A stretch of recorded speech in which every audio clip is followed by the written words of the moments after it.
Welcome back. Today we've got one more obscure 1971 film. This came out at the very end of 1971 in December.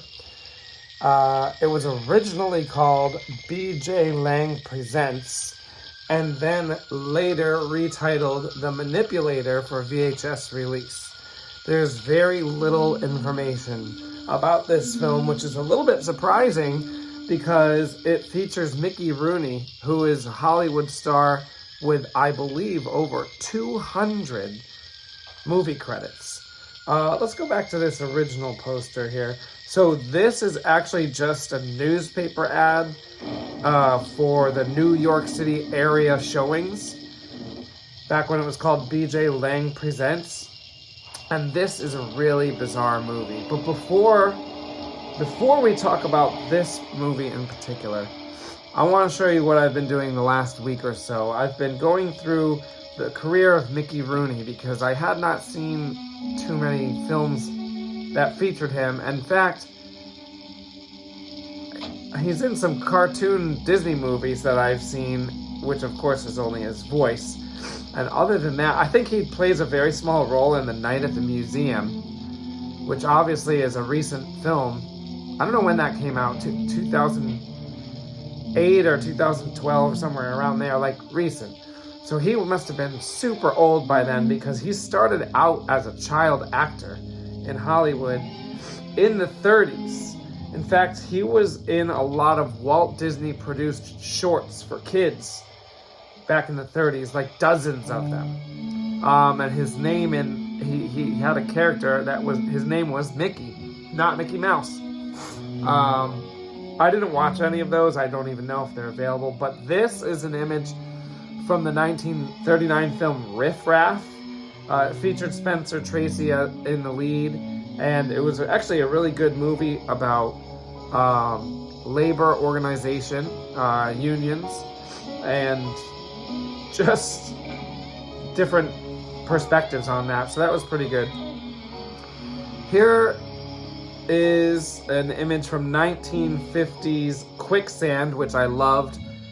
This is a grown-up Mickey Rooney. He's a mechanic, and I think he's a mechanic in this one. Although I watched another movie where he was definitely a mechanic, so actually I might be getting them mixed up, but I'm pretty sure he was a mechanic in both.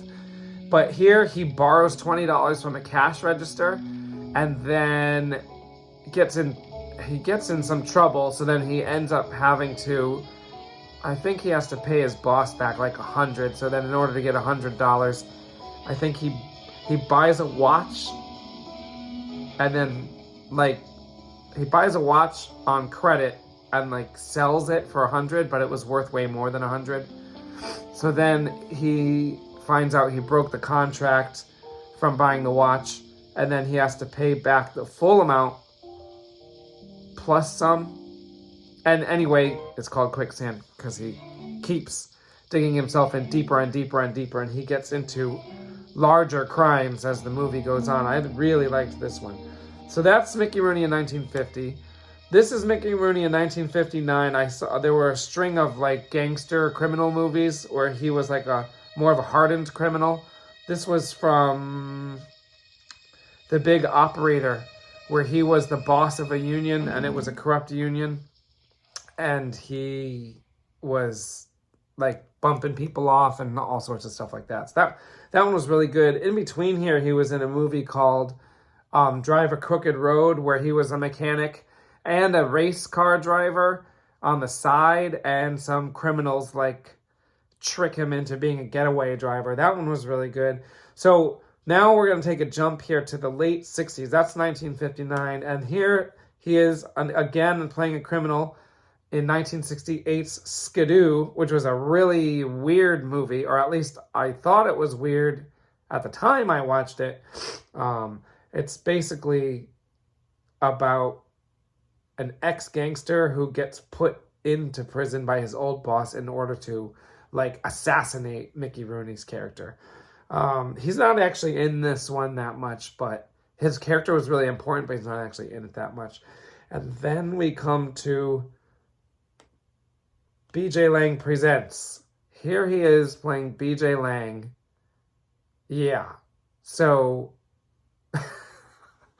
wait, I don't know what's crazy. This is probably the crazier of the two pictures I got from this, but here's the other one. I don't know which one's crazier because partway through the movie, he just starts having a fake nose on. And there's no warning that he's going to start donning this fake nose. So, the movie is about BJ Lang, who is some kind of ex-movie maker. We don't know if he used to be a director.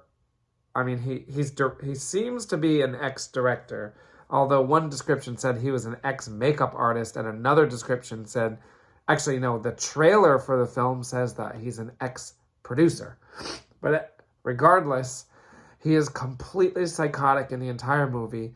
He has multiple, voices that he responds to. He talks to himself. He assumes multiple personalities. And what he has done, and I'll show you this again. What he has done is he has taken a woman who is played by Luana Anders, and he has tied her to a wheelchair. And this has taken place before the beginning of the film. So basically, it opens up and we are thrown right into the plot.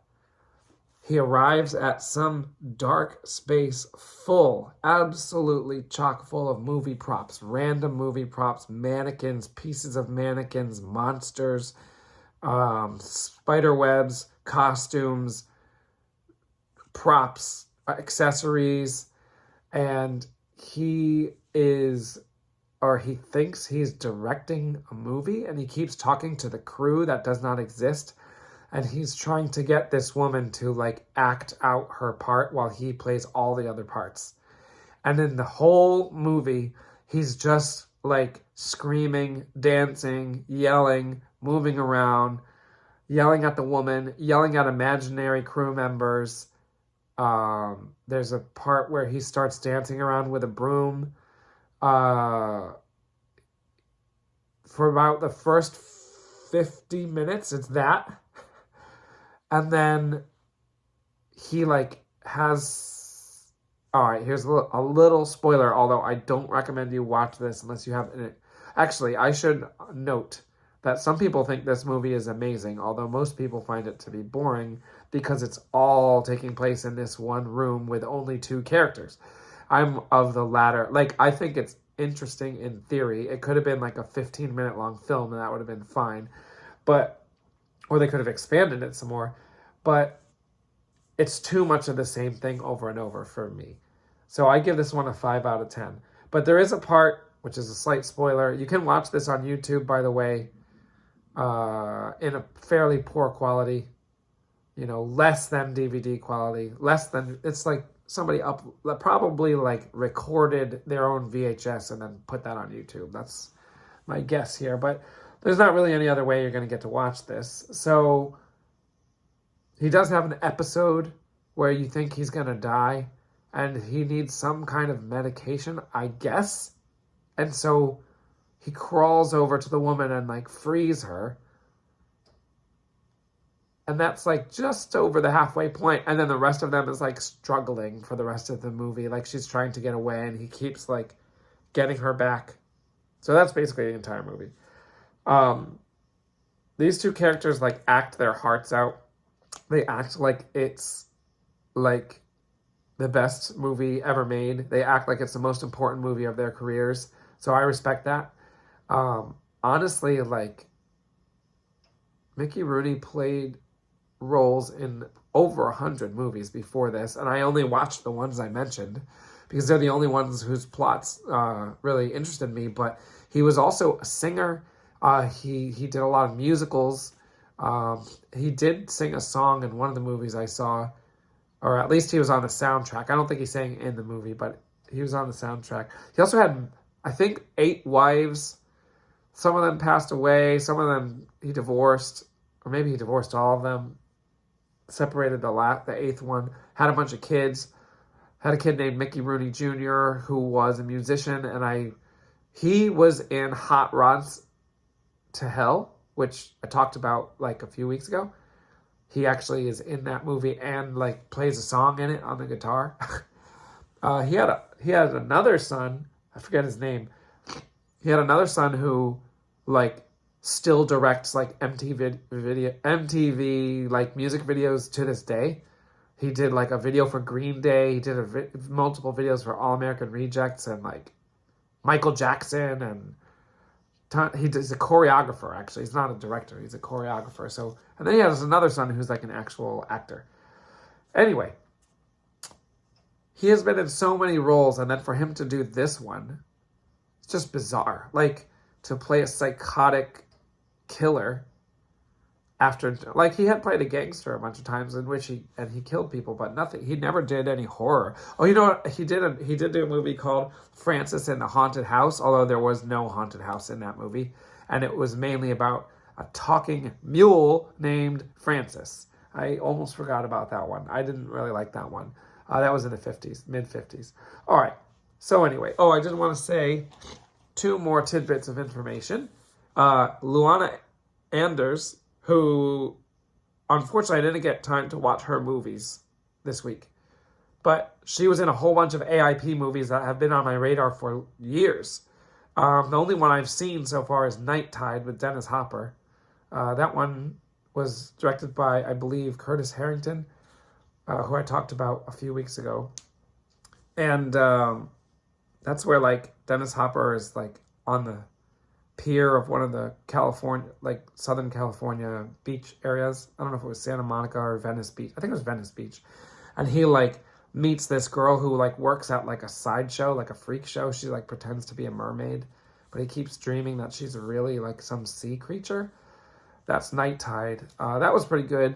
She was also in Pit and the Pendulum that Roger Corman directed with Vincent Price. I'm in the process of watching every Vincent Price movie ever, and I think I'm like 40-some deep, and I still haven't gotten to Pit and the Pendulum. She was in Dementia 13. That was Francis Ford Coppola, if I said his name right. I think that's who did that one.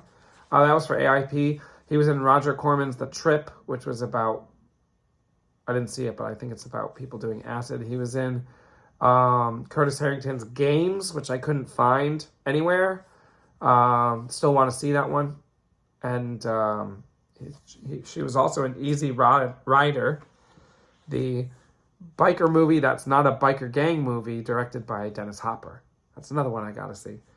So she's in a bunch of stuff. And then this was directed by some guy named Yabo Yablonsky, which doesn't even sound like a real name, but I guess it is. He directed like one other thing ever.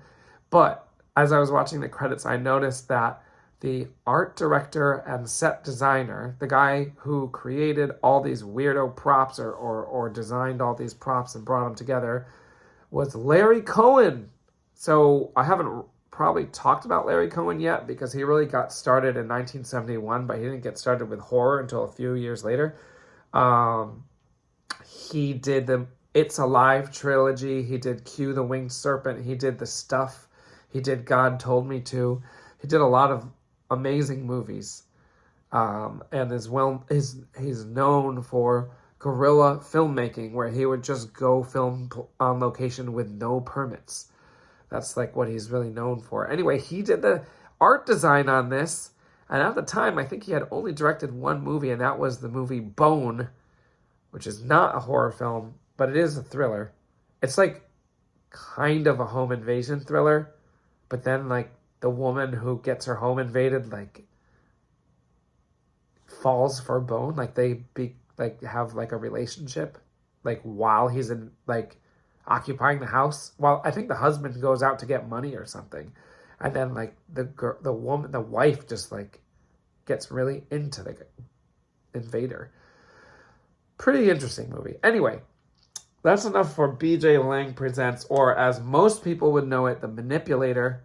If you look on IMDb or Letterboxd, it's only called The Manipulator. The only way I know it's called BJ Presents is from this one newspaper article, and the trailer that you can watch on YouTube does refer to it as BJ Lang Presents. Obviously, the title BJ Lang Presents does not give you any clue as to how ridiculous and insane this movie is. So I think calling it The Manipulator was probably a good choice if they wanted the right audience to rent it or buy it or whatever. Okay, now, unless something changes in the next week, I am done doing this backlog of obscure films from past years, and we can get back to 1972. And I believe we have got quite a big deal movie for next week. All right, see you then. And if you're watching these in real time, happy Thanksgiving. See you later.